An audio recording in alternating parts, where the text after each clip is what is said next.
coach. A lot of close games last year, probably not that outcome as far as win-losses go, but when you look back at what you guys were able to put together, I mean, what's the biggest takeaways that you have? You know, we're not a team that likes to, miss the playoffs. We're a competitive team. This is the first time, last season that we missed the playoff in my tenure here as head coach.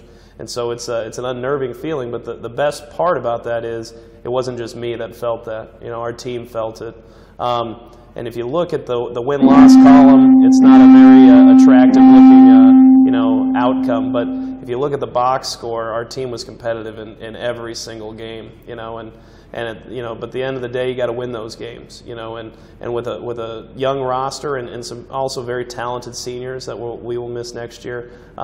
Those guys know what it takes to play with those teams, taking Aquinas down to the last second, playing, all 6 of our losses, those teams ended up in the playoffs, right? In a 16-team playoff, that's pretty unheard of. So our kids know what it's like to play in those competitive games and take those competitive teams to the wire. And so that's kind of our focus going forward is to take the next step, and not just be the team that competes, but be the team that ultimately ends up with the W at the end of the night.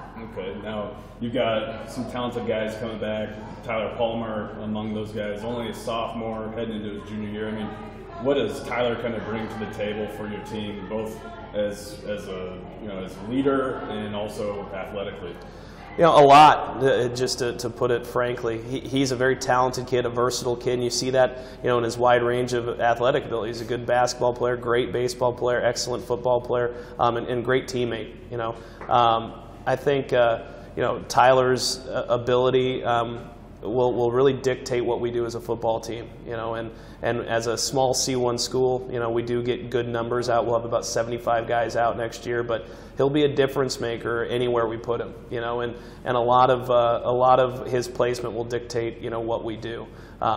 We've flirted with the option in the past. He'd be a great option quarterback, but he's also our fastest guy. He'd be a great tailback, and we run a traditional wing T offense, and so we can really get creative with the ways that we want to get him the football, whether that's handling the snap from under center or getting a handoff from another quarterback. And so Tyler, like he alluded to earlier, is just well versed in our offense and can do just about anything. So his talent level allows us to put him in positions to be successful.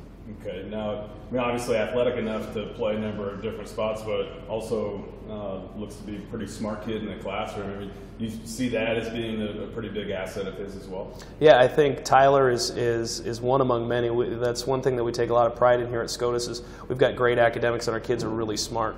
And translating that from the books to the field is really important, and he's got it. We spend a ton of time in the film room. Every morning we have defensive films every single morning.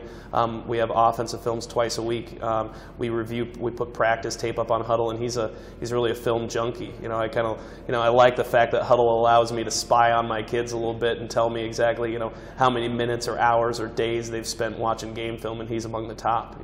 He meticulously studies his opponents, right, and critiques himself a lot. And so smart kid, and that will, as he grows and develops and matures, right, that'll just get even better and more fine-tuned.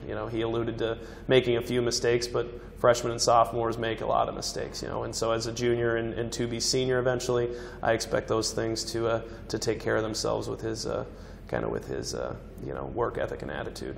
Okay, successful multi-sport athlete. How have you seen maybe some of those other sports benefit him on the football field? The big thing, and I've known Tyler since he was a 7th grader, and he just has a confidence about him that he's always been the competitive guy, and he's always been the fastest kid on the track. He's always been one of the smartest kids in the classroom. So I think the best thing that he brings with him from those sports and from his past experiences is just that swagger that he is capable of being the best guy on the field or on the basketball court or on the diamond. So that confidence isn't, and I think you could tell just by talking to him, it's not an arrogance or a cockiness. It's just an amazing amount of confidence that he can get the job done. And so those other sports and other areas have really contributed to his being a savvy football player.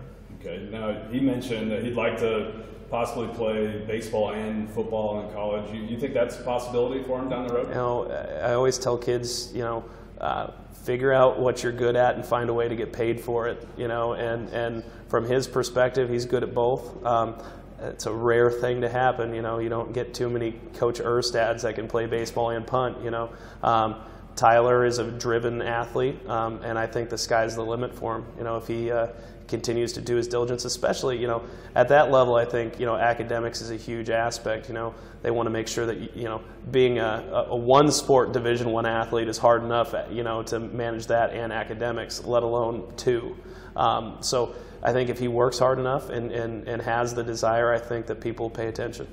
Okay, and then just looking ahead to next year, I mean, what's the mindset of your squad have to be to kind of take that next step and get back to the playoffs? You know, I think, you know, we talk a lot about, you know, trust in our program, you know, trusting the guy that's next to you, trusting the guy that's on the opposite formation, you know, trusting, you know, the punter has to trust the snapper, you know, and I think the more that we trust one another, both coaches and players, the more successful we'll be. We get a ton of buy-in in our program. We got a ton of guys out for, you know, for the size of school that we have, and so I think as our young, talented guys like, you know, like TP and his classmates, as they grow and mature, they're going to bring that experience with them. And so to make the next step, you know, we just have to trust one another and just continue just to get better. And the off season is huge for us. We talk about, you know, guys like Tyler being 3-sport athletes.